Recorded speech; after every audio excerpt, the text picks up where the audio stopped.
Lisa here with you today on the Crafty Meraki YouTube channel. Today I thought I would have a play with this gorgeous mini slimline die. This is the Lenten Rose mini slimline, and I'm also going to be using a sentiment from you, Inspire Me, and I'm going to show you the easiest way that I know possible of using Copic markers to colour a background. So we're going to start off with our colouring, and I've laid out all of my markers here on my glass mat. I've removed the caps for the chisel end. You could use the brush end, but I've decided to use the chisel end for the colouring today, as it will go a little bit quicker, and I will have all the marker numbers listed in the description bar below in case you want to try out this combination.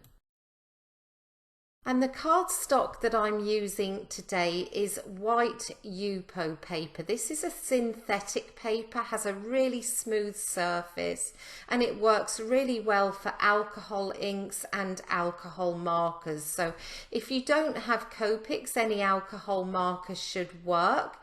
And I'm going to start off now by just laying down my first colour in stripes at the top and the bottom of my panel. And my panel is cut down to mini slimline size, so it's 3.5 inches wide, 6.25 inches tall. So apologies there, I went a little bit out of frame, but I'm literally just adding the same marker colour at the bottom as I do at the top, and I'm trying to kind of use the same amount of strokes. So I think I did 4 or 5 for my first colour that I laid down, but I do use less on the markers that follow. So I tend to do about 2 or 3 stripes of each colour now until I meet in the middle. And as I introduce each new colour of marker, I go over the edge very slightly of the previous colour. I'm not looking to blend it. I do want to get that definition, and it just gives such a really cool effect. Using markers on Yupo is completely different to using them on a white cardstock, and it's that stripy effect that ends up looking really cool as a background. And I will show you a close-up of how that looks in a moment, but that's the panel finished now. So just going to colour in a few extra stripes there and make sure all the white was covered.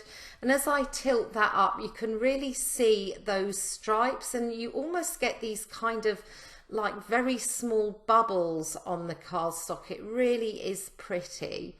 So what I thought I would now do is add some gorgeous die cuts to the front of that panel. So I have die cut 2 of the Lenten Rose mini slimline die out of white cardstock, just putting that over the panel there so I can see how that's going to look.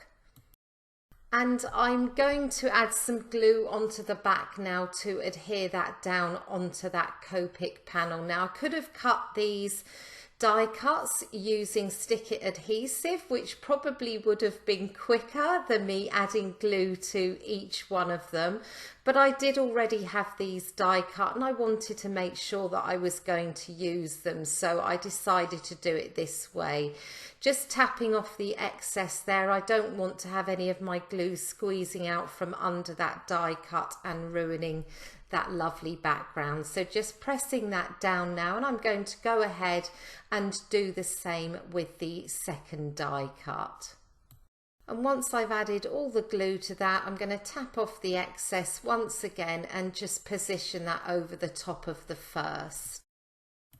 And it really makes a difference having that second layer. I think I would have actually liked another one, but in the end I just settled on the 2. So just positioning that down, making sure that it's adhered properly, and just lining up a few of those pieces that weren't quite lined up. And I'm now going to just go ahead and trim off the excess cardstock from the edges. And now just adding some glue onto the back of that panel, and I'm going to adhere that onto my base card. And now we're going to add our sentiment. So I've white heat embossed a sentiment from You Inspire Me. I've added some thin foam tape to the back, just taking that off there, and then I'm going to position that down in the bottom right hand corner of my card. And I'm going to finish off with some gems, of course. Today I'm using the Sunny Sparkle Illusion gems, which are my absolute new favourite. I love them. They are so gorgeous. When you look at them from above, they're yellow, but when you tilt them into the light, they have these gorgeous kind of flecks of blue and purple and pink. They are so pretty.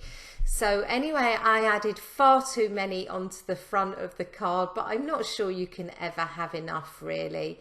So that brings us to the end of today's card. I hope that you'll give this technique a try. It's a really good fun way and a really easy way of using your Copic markers. And I'll see you again soon. Bye for now.